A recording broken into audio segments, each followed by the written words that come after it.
Good morning, everyone. Tanya Traska with Back to Basics. I'm super stoked to have one of my dearest friends as part of this coffee talk this morning.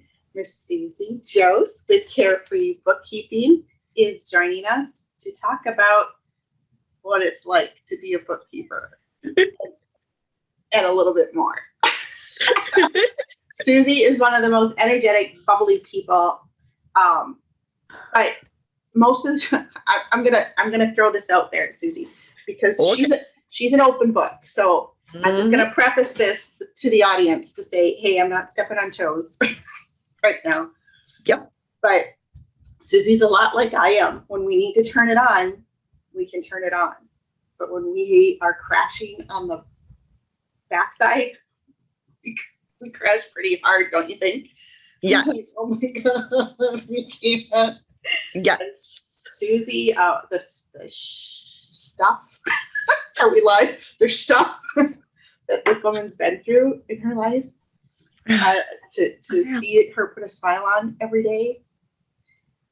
You know, when she's with close friends in our networking, I do have to say we do kind of let ourselves out, don't you think? A little bit, kind of let it. Oh, most definitely, and I do with some of my clients too.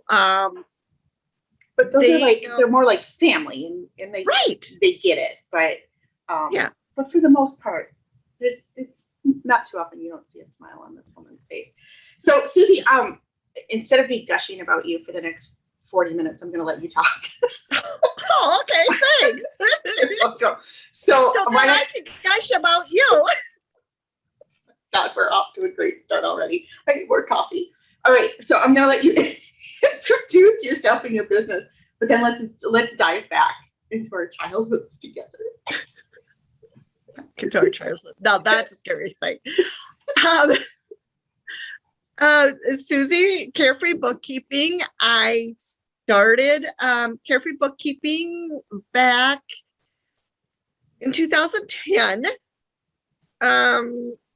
You started the official brand in 2010, but when did you start doing bookkeeping?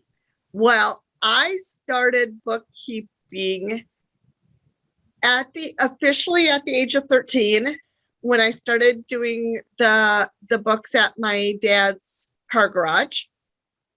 And the love of bookkeeping actually happened probably around the age of 5. Okay. So yeah.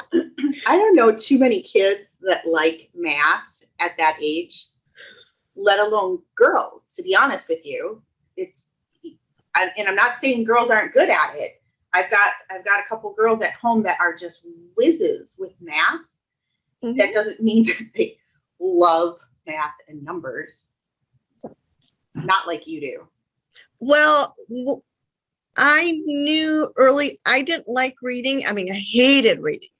And I do have a reading problems, dyslexia as being one of them. Pronunciation of words and reading them is a huge one. So what is the opposite of letters? Is numbers. So they were never pronounced differently. They never changed. They were a constant. So that was easy. So I would play office in bookkeeper instead of house or school, in my grandma's basement. That's what I was doing. Right from the beginning. I don't know too many people who can, off the top of their head, manipulate numbers like you. There's one other person I know in my life. His name is Dean. He is a active lion with the Osceola Lions, and he is our past, not financial, what do they call them? Not secretary. I need more coffee. Oh, the treasurer? Treasurer, thank you. He's a past treasurer, and he's now passed that on to my husband. But he's a man where he can go down a list of numbers and give you the total, like big number. I'm like, oh my gosh, he's just a whiz when it comes to numbers, and he's awesome in that part. I don't know anybody quite at that in my life. I'm sure there's lots of people out there, but to be able to do something like that to me is like mind blowing. But then you're not too far from that. And your little whiz on your little keyboard and the way you manipulate numbers in your head, just, it boggles my mind. And I'm the opposite of you. So there's a lot of things you and I have in common. Mm-hmm. Numbers is not one. I'm just like, I don't want to. Well, and that's the beauty of us working together. Yeah, you're awesome. Because you remember when you and I met that first class and you looked at me going, where did I lose you? And I said, we're going to log into Facebook. Yeah. So Susie and I met when another mutual friend of ours dragged her to one of my trainings. I think that one was on Google, or was it Facebook? You were to a couple of them. Yeah, but she's not kidding. She's like, there's like 3 or 4 people sitting in the room, and I'm like, is everybody following what I just laid out? And I look at Susie, and she's like, what? But you got back at me when a few months later, I'm like, my books are a mess and I don't know what they're doing. Can you look at them? And the beauty about you, and this is where you and I are similar, we don't judge. We understand people they don't live and breathe this stuff like we do. And so we don't expect them to get it, right? And I just love that about you. I never feel like, do you ever get anxiety? Like when people are coming over and you're like, oh my God, I got to pick up my house and I got to get this ready. And she doesn't, I do. I'm like an anxiety. Oh my God. I'm like the poster child for anxiety. So I freak out about these things. But when it comes to my books, like if anybody else wanted to look at those, I'd be like, oh God, no. But Susie, yeah, the woman could see me in my underwear doing numbers and she wouldn't give it a rip. And I'd be like, okay, that's fine. Because you just make me feel at peace. Like there's no judgment with you. Right. And that's what when I do discovery calls or talk to people, if you went into business to know how to do the numbers, to know how to read the numbers to make good business decisions, you would be going into a bookkeeping accounting position. You would not be doing what, your marketing, digital branding, all of that stuff. Yeah. That's not what you'd be doing. No. The reason why so many people need bookkeepers is because they learn the importance of knowing what's going on in their business, looking at their numbers, how to plan, how to grow, how to pay taxes or not pay taxes. Yeah. I mean, that's a whole creative side on the side. But you know what? You're a different animal when it comes to stuff like that, though. Well, good. Because no, honestly, I've been in business for myself now since 2002, 2004, somewhere in there. Again, that's a number. Yeah, well, I think it's 4. I think it's 2004. So, I've come across a number of bookkeepers in that time, and CPAs and CTAs, and I'm one of these that, God, if I was running a big corporate mogul, I'd be screwed because I don't know, what the left hand and the right hand are talking about sometimes when it comes to numbers. And in all that time, nobody said, you know what, you got to understand what this means. Like I know how to balance a checkbook. I know how to forecast my own personal budget, right? But when it comes to all this other the sheets and all this other stuff the banks are looking, and you use words. I use the big fancy words. The big fancy words, and I have a fairly high vocabulary, but when it comes to financial vocabulary, there's like this block because I think it's just numbers. I just block. Right. So in any case, my point is, you didn't just do it and say, here, go in peace and God bless. you actually helped me understand some things. And when I had to ask the same question 14 times over, you never looked at me like, okay, come on, Blondie, let's get it together. You were always just so generous with your time and your understanding with me. And that's not a normal bookkeeper. And the way I look at that is if you're asking that same question 14 times, It's just not clicking. I'm not interpreting it for you that it clicks into your world. So, Well, I mean, it's you just can't take all that on, though. about SEO and all that jazz. I gloss over, but we get to a point and we figure out, you know, if I have to, you know, I have a lot of construction background, you know, this is the foundation. And we all know we need a good foundation. Now, you know, all right, but what does it cost for the material to come in? What does it cost to get your finished project? I mean, because of my past experience, I try to find different ways to explain what it is where you can get it. I know, but some people they're just not going to get it. They're just going to have a mental block. Like I could explain to you 14 times over about SEO and all the different facets and all the different levels. And are you going to retain that? No. Probably not, because you don't live in it. My world. Right. So that's my point. And you just never judge, and you always try to find another way. But so what is it that drives you? I mean, okay, so we're going to back up to your childhood for a second. We're going to take a walk through Susie's life. Oh boy. So 5 years old, baby of the family. Baby of the family. Yeah. Yep. I have a brother who is 5 years older than I am. Okay. So no girls in the neighborhood. I went to private school. So I'm always off by myself, entertaining myself. My best entertainment, my most enjoyable thing is when I'm by myself. You know what? That's still true today.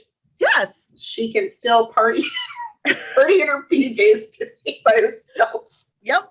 I could just sit and, I have a 4-day weekend by myself, locked in the house. Yay. I mean, COVID has been such a blessing to me because half the world is gone and I don't have to see them.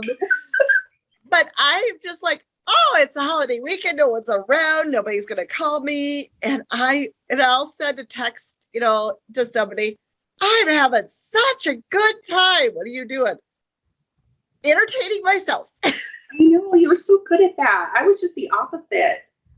Like, I was lucky that I don't like being by myself for long periods of time. I don't know what it is. And our friend Mike James is always saying, you got to find that place where you can just be with yourself. Like, you can love yourself sitting in the woods for 2 weeks. I'm not there yet. I don't know. I try to vision myself there, but I just don't. So when we were in lockdown with COVID, I keep looking up at the camera, but you're over here. I'm never going to get used to that. Okay. So anyway, when squirrel moment, when we were in COVID and we were locked down in the house, I was really lucky as a mom that I had all my kids here and my husband, and I was kind of loving life in lockdown from that perspective, because I always work virtually. So being from not having to go into an office space was not a issue for me. But I missed seeing you. Yep. I missed getting together and having my Susie time. And now we've been able to kind of do that over the past 6 months through some networking and stuff. But you've been like this since a kid. So 5 years old, into numbers, can entertain yourself, can. What was high school like for you? When do we start seeing Susie really get into her? Yeah. And now I'm just starting, if I could, slow down enough to look at that. I'm starting to go back to see what I was at that age. And I'm starting to recognize that same person again, finally. Wow. And to unravel that comment is I have fibromyalgia, Sjogren's, lupus. I mean, I had these diseases, autoimmune diseases. The list is long. Health problems started when I was 5 years old. I mean, so high school, private school, we worked on our own work by ourselves. It was a one-room schoolroom. My senior year, half of it I was out with mono. Tax season, I was interning at a CPA office. In high school. In high school. Yeah. Fun bunch. So my senior year, I was probably only there 4 months.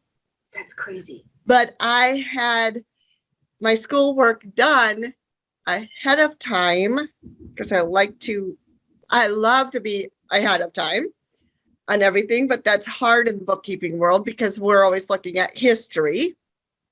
So I always like to predict and be ready as fast as I can. But still, I was always by myself doing my own thing. I mean, and that internship I did at that CPA office, that was through network. My whole life has been through networking. So it's connecting those people. And the health issues that really pulled out at that time was getting there where it was affecting my day-to-day life.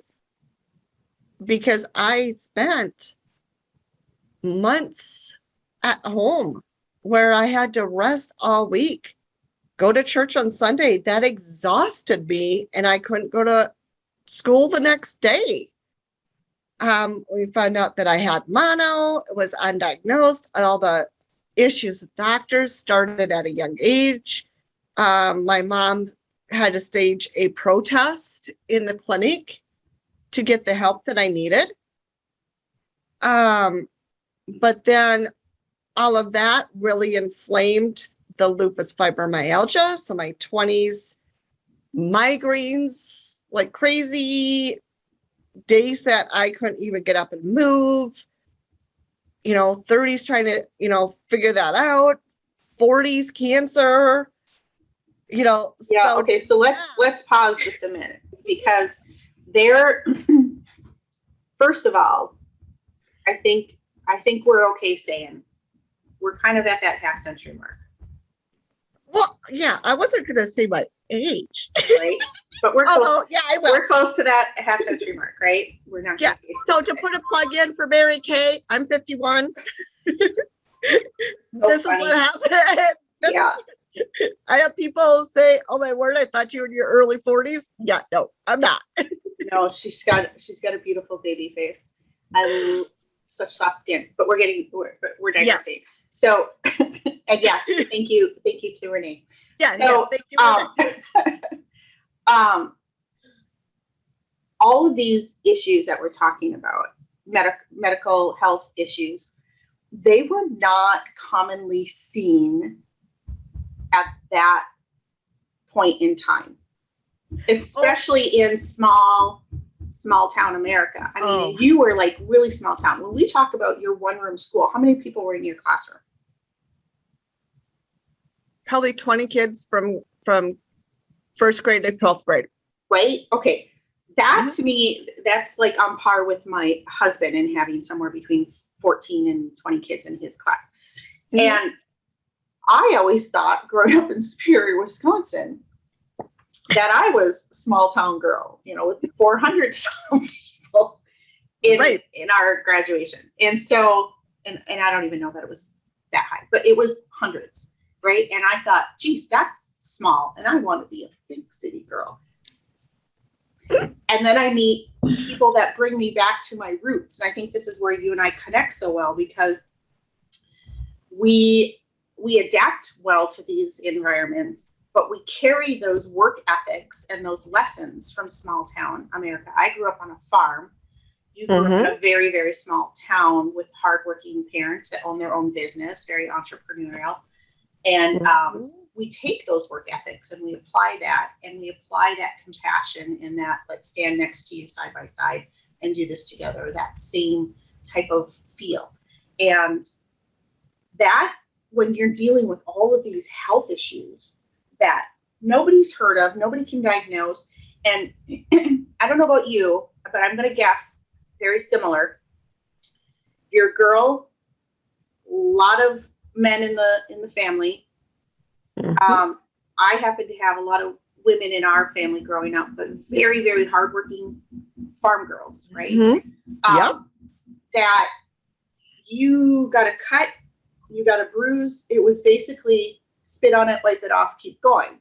Yep. Or grandma gives you a shot of brandy, keep going, right? You didn't run to the doctor with every little sniffle and sneeze. And if you dared say, God, this isn't, something's wrong, or then the word hypochondriac came up because it was like, you want to keep going. And that was very frustrating.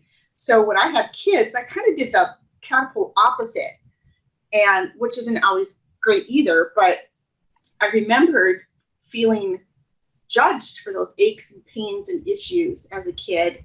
And I didn't want my kids to feel like that. So then I felt like, God, I'm running them to the doctor all the time, which is not always a good thing either. So how did you, as a young woman in high school, all of these things happening, no explanation about what it is, nobody around you really quite understanding what it is and questioning, is there something else going on, right? That's the other thing. Let's get her into a oh yeah. How many times? I mean, and it's not even in high school, it was in my adulthood. Yeah. Well, we're going to give you How do you keep moving? Treatment and send you to the psychiatrist to figure out what, you know, even to get the diagnosis of fibromyalgia. And I was lucky enough that my aunt has lupus and fibromyalgia. Now, you say lucky enough. You're not saying because that's a good thing to have. Correct. But it kind of opens that door. That knowledge door. Right. Mm-hmm. And you're still dealing with all this stuff today. Oh, yes. Yes. If you would have seen me yesterday, I couldn't move. And it's getting better because I still mix the medical holistic, and I'm starting to feel like I did when I was a teenager. My energy level is getting there. But it took years of testing and trying and now through all of that, there was the big C that came up as well. Your when body did that gets happen? used to this medicine and you got to change it. Yes, it's a constant thing you got to work on. Like you're still trying to figure it out every single day. But when did the cancer come in? Cancer came in when I was 44. So not too long ago. Not too long ago. Cancer free. I just had one of my checkups. I'm waiting for the results. But I'm at that point where those checkups are spread out over 3 to 4 years. And where were you in your business? So you come out of high school, you're trying to make a decision. I'm going to go to college. I'm going to get, what does Susie do with her life? All of this seemed to happen pretty fast. So we talk about cancer at 44, but we all know that when we look back at our lives, we're like, oh my God, where did the time go, right? Because that time moves really quickly. So you come out of high school, what college did you go into? I went to, because I knew exactly what I wanted to do. Mm-hmm. I wanted to be a bookkeeper. I wanted to be an office manager. That's because the small town, that's as far as you went, really. Yes, I know my mom had her own business, but she never had any employees. She just worked for herself because she didn't want to go beyond that stage. So I'm like, if I want to do books, this is what I want to do. I know I don't want to be a CPA because I'm not the one that's up at 3 a.m. still working on somebody's taxes. No. At 8 o'clock, I'm done because You should be done, but yeah. Right. Because I know my body well enough that I need 12 to 14 hours downtime for it to recover enough to go the next day. And so I went to technical college for bookkeeping, because that's what I wanted to do, with an admin on the side. Now, if I were to go back in time, I would switch those degrees, but my experience and the continuing education classes I've taken since then has gone beyond what I would have told my 20-year-old self to do. Yeah. Walked in and got a job it was a referral from the bookkeeper at the accounting firm that I interned at, and got me my first job. I mean, right there, referral. Worked for a plumbing company, and that plumbing company split off, and it was assumed that I was going with the people that were leaving. I'm like, okay. So if you're going to treat me this way and assume that, I guess I'm moving. I never dreamed I'd be living in the cities. I thought I'd live in small town my whole life. It was always my brother's dream to live in the cities and mine to live, because I didn't want to move. Opposite. Yeah. Yeah, I didn't want to move far away from my grandma, although she died when I was in college. But that was always the thing. So I moved up here for that job, and stressed out, migraines. They hired 5 people to replace me when I left that company. I can see why. Because I just keep on taking it off. Take more. Yep, I'll get it done. I'll rest when I'm dead, although my body stops me. And it just kept rolling, and one construction job after another. So I went from the early 90s to 2010 solely in the construction world. Yeah. When did you break off and do your own business? When the crash of 2008 and all the construction companies started crashing. Okay. My friends, who have both passed away, said, you need to go into business for yourself to help other small companies to do what? Because I saved in the construction world when it was 1990, there was, I think that's when it was. No, the Gulf War or something started. There was a real big downturn. There was some couple really big downturns in construction. I was able to save the company from those downturns at that point. It's just that last one I wasn't able to do because of what the owner was doing.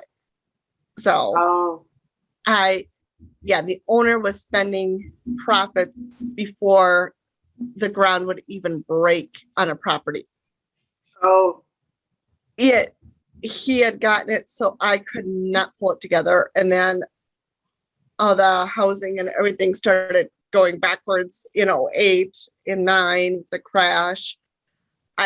There's no way I could cover it. And they said, start your own business. So I started my own business. What year was that? 2010. Okay. I just started because I'm not a corporate person at all. I mean, I did it for like a month. I could not handle it. I am not this is your box to play in. No. No, neither one of us. I think that's another thing we connect on. Don't put baby in a box. Yeah. And if you're telling me to go to the corner, I'm going to find my own path to get there. So you start your business in about 2010. Yep. And then you just start kind of things rolling, and then the cancer hit in 2014. Just 4 years later. What happened with your business at that point? and I wasn't too big at that point because it was just me, because I hadn't found, and I'm doing this all by myself. I don't have a support of other bookkeeping companies to learn off of anything like that. Okay. Well, I got the call from the doctor, and the doctor said, come back to the ER. We want to check you into the hospital. And I'm like, why? No. So I'm in the hospital and I'm calling my friends and going, okay, this is going on. And it was, what do you need? I need a laptop because I got to work. I had a laptop at the hospital within 15 minutes. That's another thing we have in common. Right? My family net. Yep. I'm calling my clients. I won't be in tomorrow. They put me in the hospital. I don't know what's going on. But if you bring me the stuff, I'll get it done. So I was working in the hospital. My doctors would walk in for the, appointment that you have that you don't know what time you have. I'm sorry, you'll have to come back. I'm in a client meeting right now. My clients would come. I did that for as long as I could. And one of the other people on staff started doing the bookkeeping again. And one of my other people said, stop, I will find somebody to replace you and I will continue paying you through the whole thing. And I would go in every other week to help with payroll because construction payroll can be very difficult. And it always landed on a week that I was good. Because when you're going through chemo, you have that bad. All of a sudden you started feeling better and all of a sudden it's chemo week again. So, and I was on really strong chemo. I brought it home with me. I was on chemo for 3 days every other week. And it just worked out. And so I had told a couple of my other really smaller clients at the time, I said, I'm sorry, I had to take a leave of absence for my health. So I had everything packaged up, put them on their merry little way. Well, all of a sudden that, well, it will never, ever happen to me thing.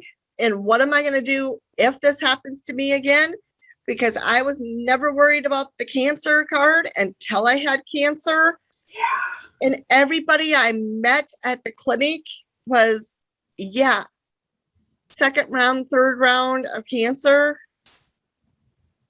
And I'm like, okay, this could come back. It could come back in a different area, and luckily it's not a hormonal cancer where that spreads a little faster. But it was just like, oh my word, what am I going to do if I get cancer again? Oh my word, what am I going to do? So that point is when I decided to reposition myself in my business. Okay. And start bringing on other bookkeepers into my business to grow that. And you've been working on that for the last couple of years now. Yep. Yeah. Yep. And how big is your team right now? My team is 5. There's 5 of us now. So how are we feeling today, my friend? And more importantly, what are you drinking this morning? This morning, I am drinking ginger tea. So because jealous. I know. I have still figuring out my health and why certain things go certain ways. And with diabetes, the craving for sugar is so high. And when you're stressed and overwhelmed and you need energy, where do you get my energy from? It's all sugar. Yeah, that little instant high, but we know the drop on the other side is not great. Right. So, I'm still working on my health. You're a trooper because we talked about this a little bit a couple days ago. Susie and I got together with some friends and did a little footsie bath. And again, thanks to our friend Renee. It was just kind of relaxing, even dragged my husband to that one. But during that time, we were kind of talking about this little health journey, and Renee's been on one too, and she's doing great, and she's looking great and feeling great. And I, in the last year, have gone the opposite direction. Like a few years ago, I was, out of the three of us, kind of leading that health path. And then COVID just did a number on me. And I gained so much weight and lost so much motivation to try to fix it at this point, and was just feeling kind of beaten down, and still fight the sugar cravings. I fight every once in a while I'll have a sugar craving, but not like you do. Like you have these ongoing sugar cravings. For me, it's like dairies and starches are what I crave. Mm-hmm. And that's like the worst thing. Mm-hmm. And it's in everything you eat, and it's so hard. And okay, so we are hardworking, don't know when to stop, have these health and nutrition battles, trying to run a business, and then trying to take care of everybody else around us, because it's not that we haven't learned to say no to some things and put our foot down. And I've had to do that with a few clients, and that's thanks to you empowering me to be able to say no, because I've watched what you've gone through and having to say no to some really, really, I'm just going to say it, shitty clients that just take advantage of the situation. And then we have other clients that are like, you were a gift from God. Where did you come from? I love you so much, right? There's this mutual and I become such a high. Right? And I feed off of that, and I just love them to death, and they just become part of the family. And so the more I bring that into my life, the more I feel empowered to say, nope, this is how it's going to be with those other ones that always going to suck the life out of you. And again, that wasn't the best lesson to watch somebody else have to go through. But that's the reason I want to do these coffee talks, is because there's so many women like us out there, right?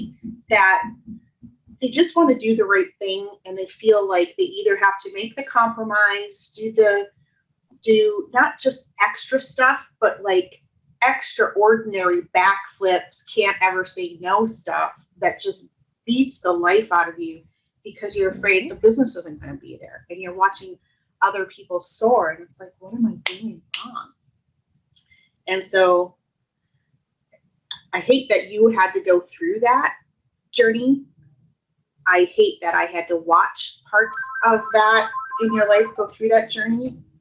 But I'm also grateful for those lessons. I don't know what's going on this morning. My phone has been going off the hook. It's not usually like this at 8, 9 o'clock in the morning. It's crazy. Yeah, don't people know not to call us before what is happening?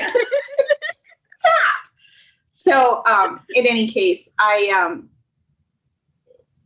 and then just your personal journey is been so inspiring. And every time I feel like I just can't do this, and I think, God, what is Susie doing this morning? Because I've seen you on some of your bad days.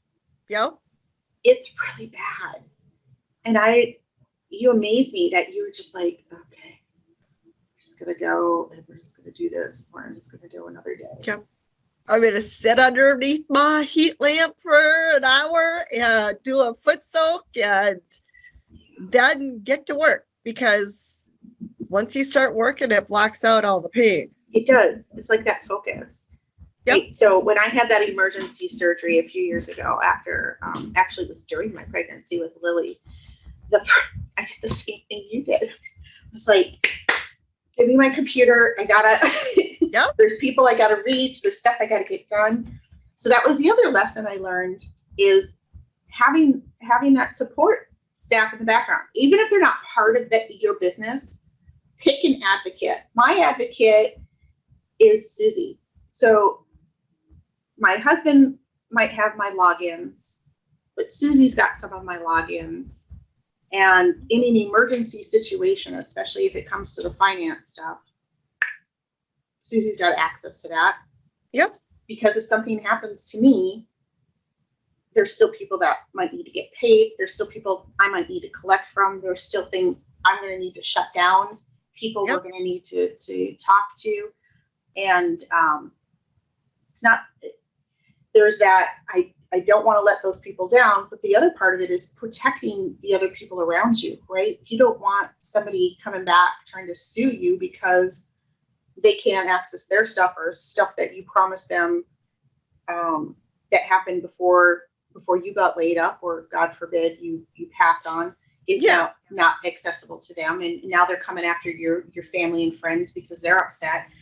So having those things in place with somebody that you can truly trust in your life to take care of that business is important. Mm-hmm. So having a good, I've been through that where my close friend died and her husband is like, how did the bills get paid? Right.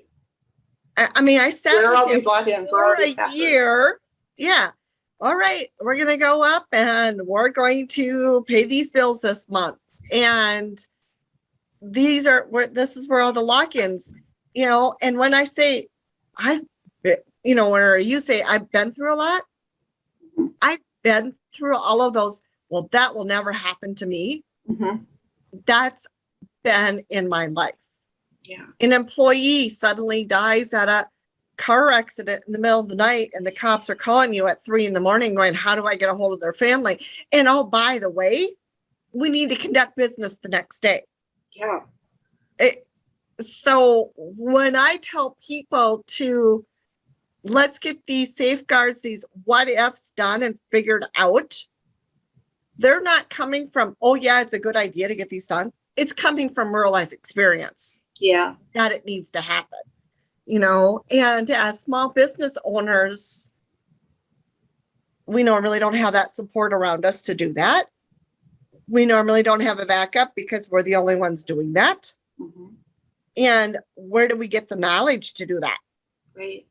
We just really have to band together. And that's what I love about our little network of, when we're working with clients that are just starting out, it's like, okay, here's a good resource. The one thing that we start them with more than anything is not, here's your checkbook, here's your website, here are your resources. This is what you need to be thinking about, because we don't when we're starting a business. We're so into the stuff. And so I just love you so much. I love you. Yeah, because every we've time gone way over our 30 minutes. Well, I just love I love talking to you. Yeah, because whenever I sit down and talk to somebody new about what's going on in their business, I don't look at what do you just need for your bookkeeping. Mm-hmm. I look at the business health. Mm-hmm. And does that include, in my part of my questions is, what are you doing for marketing? How are you getting? So Tanya with Back to Basics is brought up in every meeting that I do. And, okay, what do we need for networking? What are we, and I'm like, okay, I've built this resource of business coaches, business strategists, market, everything around the small business world to help support you. So what do you think, out of everything that you've been through, where you started, what you went through, where you are today, and we still, as business owners, continue to face challenges and new obstacles and new things. Not what is my dream yet. What is the one big, I'm not anywhere close to my dream yet, but what's the one big life lesson you've had so far that you can say? Like, I can think of like multiple little life lessons, but what would be your one big? It has to be planning for the what ifs. Okay. Because what if, we're in Minnesota, people run red lights, can't stop because of the ice. Yeah. You never know what's going to happen. But having that, I was caretaking for my neighbor. I did not expect her to die in the middle of tax season this year. I was expecting her to die at some point in time, but she died way too young.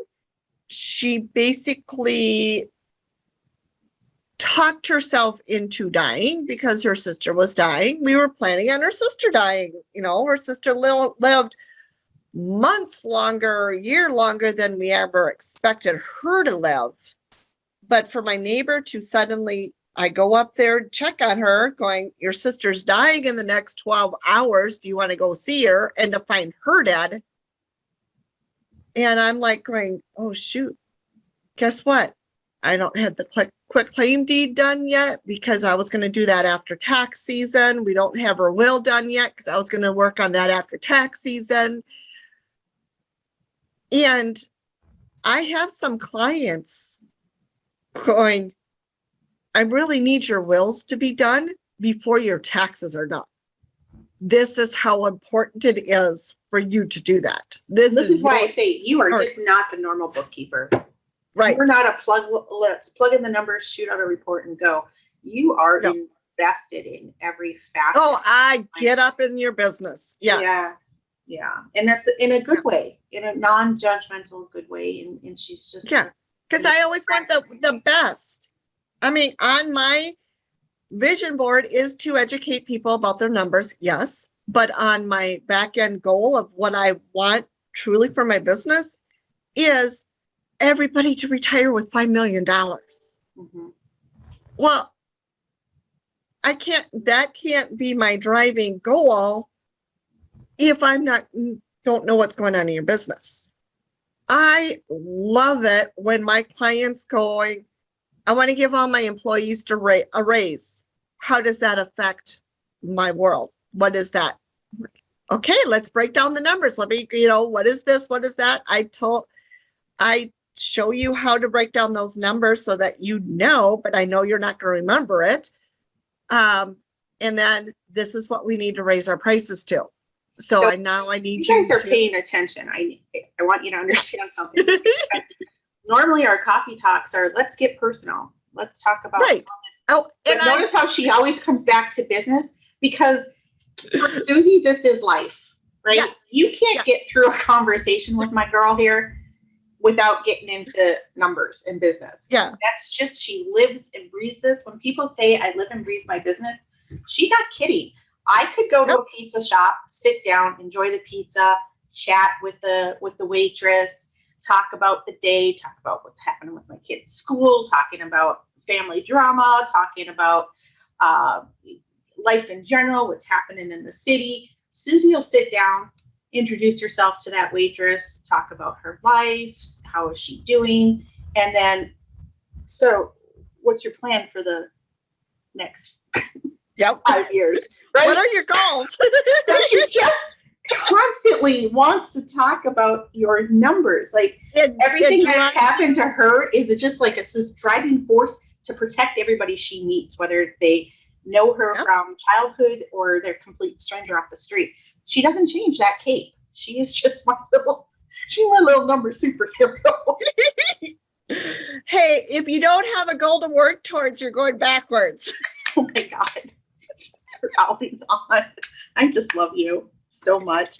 So we met when you came to a couple of my classes, but we really got to know each other better when our friend Renee pulled us into this networking group in Osseo. It's called Referral Link. So if you're up in the Northwest metro area, you might want to look them up, referrallinkmn.com. Yep. It's kind of a cute, nice, tight-knit little network. And there's a lot of great networks out there. There's a lot of great BNIers.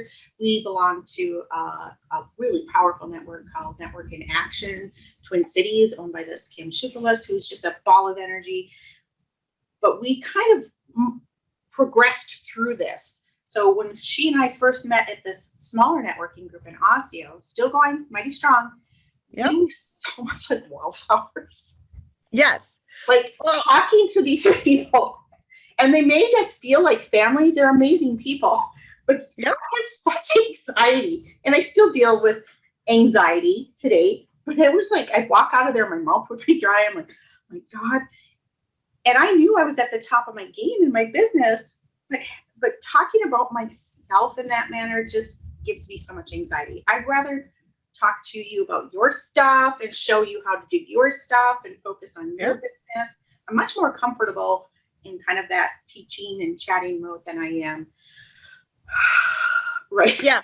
I mean, On my shelf is a book about how to do small talk. Yeah. Oh, That it drives me nuts to I know, but look at us go now. in a room to network. Oh yeah. Right now, I'm like the leading networker in our group. Yeah. And I'll tell you, like 10, 15 years ago, you'd be like, what the hell is her problem? Yeah. Let's go. Right. I mean, okay, everybody likes to talk about themselves. Not me. I still don't. Yes. Well, I take No, that back. There's something. Okay, so I like to talk about my business. I love talking about, I could talk about business 24/7 and not shut up. And I love quiet time. Yeah. Because Now I it's just exhausting talk. for me to communicate for other people. I get my energy from being quiet. I'm an introvert. But now to watch us both hit a networking meeting together, and And we're always the last ones out of the room. Together and then not see each other anymore.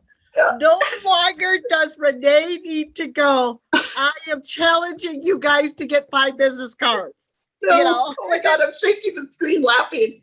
I know, it's so weird. Yeah. And I jokingly say I don't like to talk to myself because I claimed this 15 years ago, 20 years ago, that I'm an introvert. I still claim that to some degree because it takes me a while to kind of ramp up. And I still have massive amounts of anxiety talking. But I don't know, it's just easier to force myself out of that bucket these days. And when I sit and talk to somebody, I'm just like, I wouldn't have been like that 10 years ago. So they've created an animal in us now that is really hard to kind of put out of a box. It's bad. I can't have a conversation without referring somebody anymore. I can't either. Because I want that, and I do it out of love for that person so that person can grow and get what that person needs. I want to hook that person up with whatever resources we can to have that person be the best that they can be. And just kind of love life in the moment because we just don't know what's going to happen when we wake up or if we're going to wake up the next morning or if we walk out the door. We don't know anymore. And so you've taught me, I've had a lot of tragedy happen around me, as close as my own children. And there are times where it's really hard to get up in the morning. Yep. And there's people like you in my life. I've got a small handful of people that I can count that inspire me every day. And you're one of them. And as crappy and as challenging or exciting as something can be in that moment, I've learned to just sit and just kind of embrace that. Even if it feels like things are like crashing down around you, I'm still looking for that beauty in the dust uprising because I'm like, it's in there. It's in all the smoke somewhere because Susie's taught me that. So I want to thank you for that. That's the driving force. If you're a client of mine, you got a business. God, I love you. Okay, let's see. What time is it? Oh my gosh. We were at an hour. Did you see that? I told you. We're going to talk. Like I said, I love to talk about business. I mean, in my focus pad is what I call it that everybody got this year. I love this, by the way. Hold that up because it's in front of you. It's kind of hard to see with the light. But with the light. She sent this out to all of her clients. Yeah, awesome. We talk about what are we thankful for today. What are our wins? Because we go through life going, it's down. But to focus and meditate and enjoy that moment of, oh my word, I'm so blessed at this moment because of this. And I'm in a mastery bookkeeping group and they have a mastermind person in there who, if it wasn't for COVID, I'd have been off to Canada to meet him and give him hugs and kisses. because his classes, you're just so stressed and can't figure out anything and my world is falling apart. He goes, I can change your world in 30 seconds. And he did for you. And he did. And I put that in that sheet. What is your win? Yeah. You start thinking that's about the top of your sheet here. Like most goal books or most business books that you buy today are focused on that goal or that task you got to knock out. Susie's top thing on her list here is list 2 things you're thankful for today. That's the first thing. The second thing is it's celebration time. List 2 recent personal or professional wins. Okay, so that's your reminder there. That's your motivation. This is, why do I get up and do this every day? What is the purpose? What is the point? Why am I putting myself through this? That's your big reminder every day. And you don't have somebody whispering these things in your ear. You got to be able to do that for yourself. And that was great. And then she gets down to business down below. A little break. Mm-hmm. So this is great, Susie. And I've been using this past week, and I just love it. And you're awesome. And thank you. I just, as a person, as a businesswoman, as a girlfriend, as just as a human being, I just love you guys. I hope this one ran really, really long. These are only supposed to be half hours, but I just knew, and Susie and I talked about this last week. I said, I just have this feeling when we open the floodgates and trying to rein you in, it's going to go. So I hope that you guys listen in, take some time, mark it, come back, listen again, check it out, because if you're looking for inspiration, if you're looking for direction, if you're looking for some, why do I do this? Help you answer that question. This is your girl. So that, and then when you get Renee on there, I mean, her passion is to empower women, and her backstory and what she's had to go through. Yeah, she's a good one too. I can't. She's really on that personal side, 'cause I'm all about business and she's all about personal. So, that would be fun. So. Yeah, so we've got a lot of fun people that we're talking to this year, and I'm just glad that you're one of them. You're just thank you. I'm so blessed to be in this, because I've been listening to these things and it keeps me up at night, because I wait a minute, I want to re-listen to that.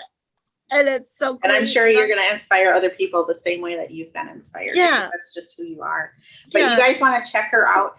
I'm going to tell you right now, the woman has gotten so popular as a bookkeeper. She's trying to grow other team members to help, but she keeps getting dinged online for more work and referrals for more work, because she's just so unique in this industry.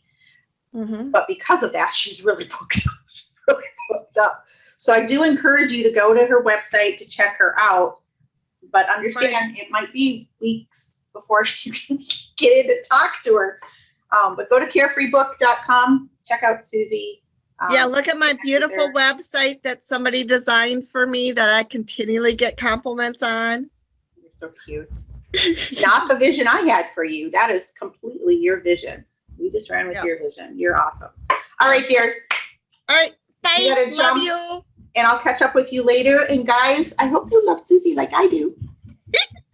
Talk to you later, baby. All right, bye. Bye.